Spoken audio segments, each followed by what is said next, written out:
I've still got a spring in my step. And that is President Obama saying that he is giving his all. He is pushing as hard as he can as the campaign goes into its closing 11 days. Internet, can you believe it's only 11 days? We're almost done. This has been like passing a gallstone for the nation, and we're almost done. We're almost there. But the president wants his supporters to know that he's tired. He's worked very hard. 38 hours. He has a lot of gray hair. He talks about this stuff a lot. He wants you to know that he's pooped and that being president is not a lot of fun. So what about that? What does that say about the race? What does that say about whatever and whatever indeed? Kristian Ramos, who is a policy advisor for the new Democratic Network, which is, we like to point out here, is a center-left organization that is looking to bring together moderate Democrats and some moderate Republicans, if they'd like to advance sort of Clintonian policy points. And Ford O'Connell, he is the chairman of the Civic Forum PAC. He is unabashedly Republican. He ain't nothing but. He's in it to win it. That's right. And Ford is a veteran of the John McCain campaign and a lot of stuff. He's from Texas, and he doesn't wear socks with his suits. Okay, so that's true. All those things. I believe I've accurately described both of you. Yes. So the question is this, and I wrote about this today in the Power Pod. Great article, I might add. Oh, yes. There were some... I don't know. Well, it's complicated. Well, now is your opportunity to upbraid me. And you follow me at Twitter, or you should, at C. Stirewalt, where I say, Obama tries to slice and dice his way to a narrow win. Right. And what the president's doing, the president was in Chicago yesterday.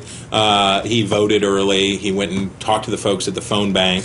And there was a fascinating piece in the New York Times today where the campaign let the New York Times in and said, we're grinding this out.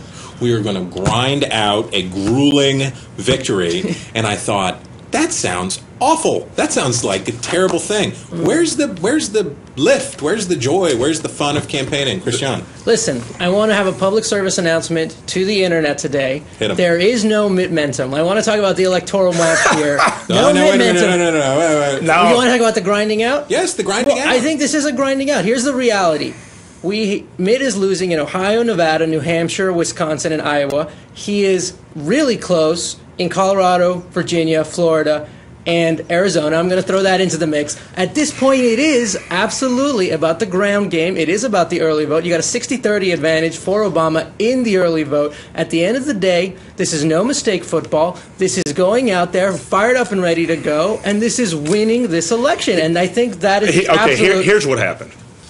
The Obama campaign thought that they could win this election with the hit Mitt strategy.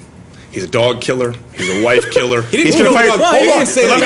You want to know what changed? You want to know what changed? He just went to the bathroom. October 3rd, 2012 at 9:04 p.m. Eastern Time, when Mitt Romney took the stage, he took control of the center by saying, I'm principled but practical. I have a plan for the future. And guess what? To execute that plan, I want to work across party lines. And once that occurred, the whole hit Mitt strategy hit the fan. And you know how I know? Because you guys now are touting vote early and putting out a 20-page plan for the future that you never thought you'd have to talk about. Here's some reality here. Right. Mitt Romney's plan has no details to it. You want to go to the 160 pages versus your 20. Hold on. Both of you hold on a second. Before you give me that, we stipulate that both campaigns and both candidates are short on detail. He brought notes. 5.4 million jobs over 31 months over the past 4 years. Housing market is bouncing right back up. U.S. economy is growing. Let me translate that. We are down to two states. For the first time in nearly 5 years, Americans saying they're better off financially than they were in the past. Then why didn't you ever defend that record? You're now forced to talk about the future because your record's not great. The worst part was in the second debate, Mitt Romney did a better job of explaining why he's not George W. Bush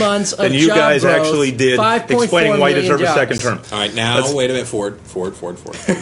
Here's the thing. The Internet does not like it when we talk over each other. The Internet likes this. Here's what the Internet wants to know. From fair-minded, patriotic individuals such as yourselves, when we look at the president's strategy to go back to say we're going to disqualify Romney and then turn and close with a positive argument. The Obama strategy was very clearly wipe out this guy, leave him so that he can't close the gap, and then turn and be positive at the end.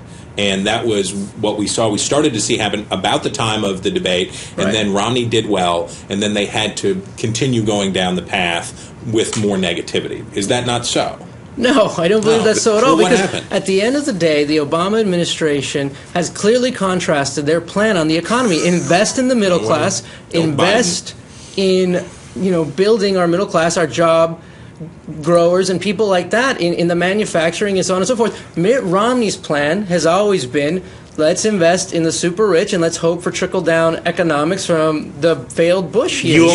You only had with some cynicism here. You only had one plan. That was to disqualify Romney. When Romney took the stage in Denver, and if he does win this election, it will be because of his performance in Denver. And once people saw that Romney, not the one that you cartoonishly painted as, somebody who's wrong for America, Mitt Romney made this a whole new game. Now, the question is, I do agree with you, it's going to come down to turnout, and it's most likely going to come down to Ohio, and then whether or not Mitt Romney can win one other state, which will be either Colorado or Iowa. And right now, we're leading in early voting in Colorado, and not only that, the gap in early voting in Iowa, which you're slightly ahead, is far down from 2008. In Ohio, you guys are in closing arguments. In Ohio, Barack Obama is up 53,000 early votes. In Iowa, he's up 63,000 for the early vote. Mitt Romney wants to give tax cuts to the super rich and hopes you were running like scared. George Bush that this somehow helps the economy. It didn't work for George Bush.